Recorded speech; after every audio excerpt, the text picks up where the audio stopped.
Nearly everyone these days leases a car, and this can cost hundreds if not thousands of pounds each month. Have you noticed the number of Teslas around at the moment? They seem to be everywhere. I realized that by changing the way in which you lease your car, you could end up with the same car costing you personally £16.03 per month. So in this video, I'm going to show you the 2 ways you can buy a new electric car and how you can get a brand new Tesla, which personally will cost you £16.03 a month. So if we go on to tesla.com, if we hover over vehicles and then select the Model 3 and click on order. Let's stick with the rear wheel drive Model 3, which is showing a price of £39,990. Let's go with the solid black, which will cost an additional £1,300. In terms of the wheels, let's stick with the options provided, which is the 18-inch Photon wheels. Let's ignore the tow hitch, we won't be needing that. Let's stick with the black interior. Let's leave the enhanced autopilot feature, which costs a whopping £3,400. Let's add the full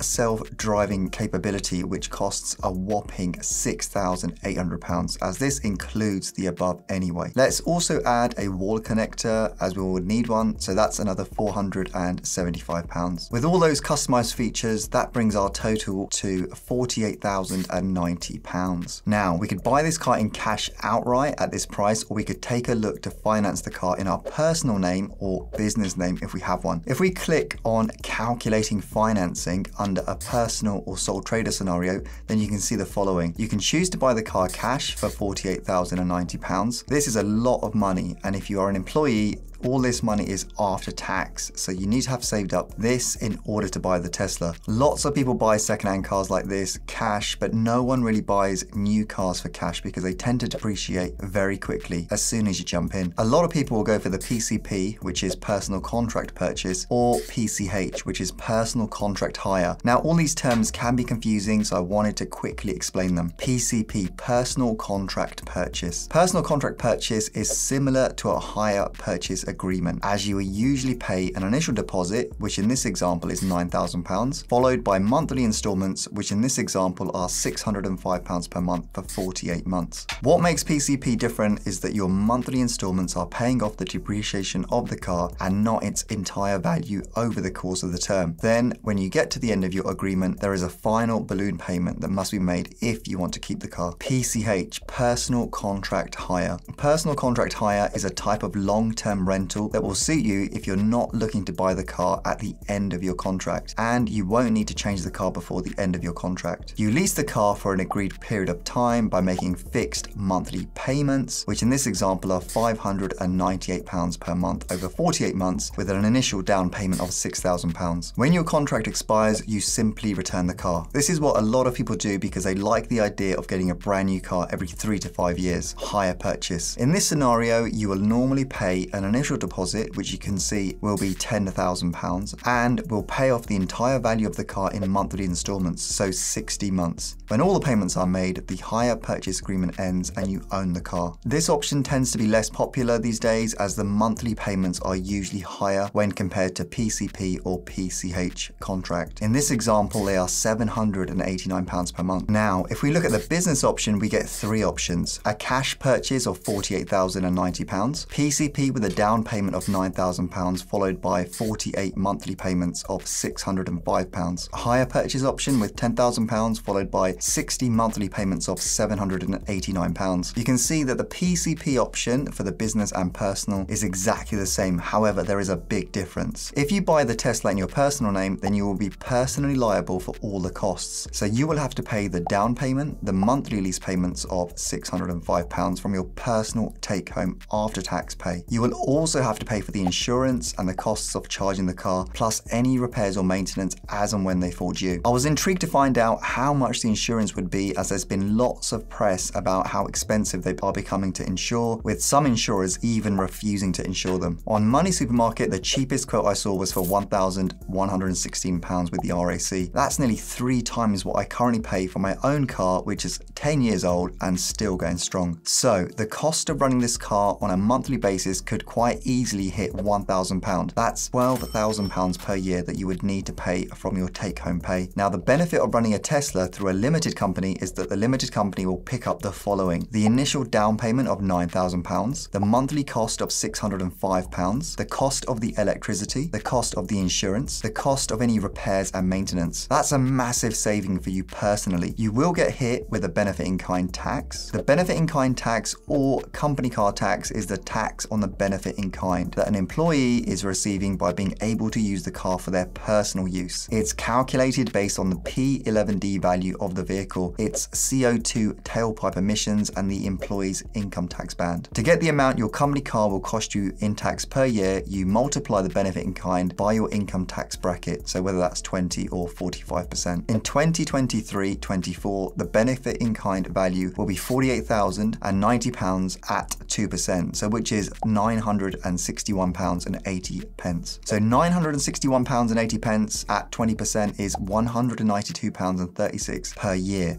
which is £16.03 per month. Now, if you are a higher rate taxpayer, at 40% it would be £384.72 per year, which is £32.06 per month. At 45% it would be £432.81 per year, which would be £36.06 per month. It is clear that the difference that employees pay for company car tax on electric cars is very significant when compared with a conventionally fueled equivalent. Let me show you this. Imagine you wanted a Mustang Mach 1. The P11D cost of this car is £57,075, and because of the CO2 emissions, which are 270 grams of CO2 per kilometer, the benefit in kind percentage is 37%. So in 2023-24, the benefit in kind value will be £57,075 at 37%, which is £21,117.75. £21,117.75 at 20% is £4,223.55 per year, which is £351.96 per month. £21,117.75 at 40% is £8,447.10 per year, which is £703.92 per month. £21,117.75 at 45% is £9,502.98 per year, which is £791.91 per month. So this would cost you personally £351.96 a month. That's a lot when compared to the Tesla. This brand new Tesla run through a business will cost you personally £16.03 per month, and it's the reason you are seeing lots of electric cars on the road at the moment. Around 50% of new cars are obtained by companies, and so the benefit in kind rate set by the government is low to encourage the adoption of low and zero emission vehicles. Fully electric drivers paid 2% in 2022-23, which is frozen until at least 2025, meaning that you will see more and more electric cars on the road. My car. I have a 10-year-old Volvo XC60. I love my car and always thought I was being smart because it literally cost me the following: annual road tax £320, annual insurance £466.50, annual service and MOT £423, so the total cost £1,209.50. That's £179 per month, which I always thought was pretty good. Diesel about 50 quid a week, so all in £379, excluding any repairs such as new tyres, brakes. I pray nothing goes wrong all the time on a daily basis. Now, looking at it, that's still a lot of money each month from my take-home pay, and compare that to £16.03 if I decided to lease a car through one of my businesses. If I wasn't so attached to my car, I could sell it and use the money for investment purposes. I could loan the money to one of my businesses and pay a return on that money through a director's loan to the company. So I could actually earn interest on that money rather than holding onto a depreciating asset structure. Now, this will only be possible if you have a limited company that generates some revenue. For example, if you have a side hustle that you are currently using as a sole trader, consider operating it under a limited company. If you are looking to build wealth and looking to invest in property, then these days lots of people are buying these through limited companies. So if you are an employee working full-time, but you have a hobby or passion that you feel you could monetize on the side, then this could be a great way to save yourself some money at the same time.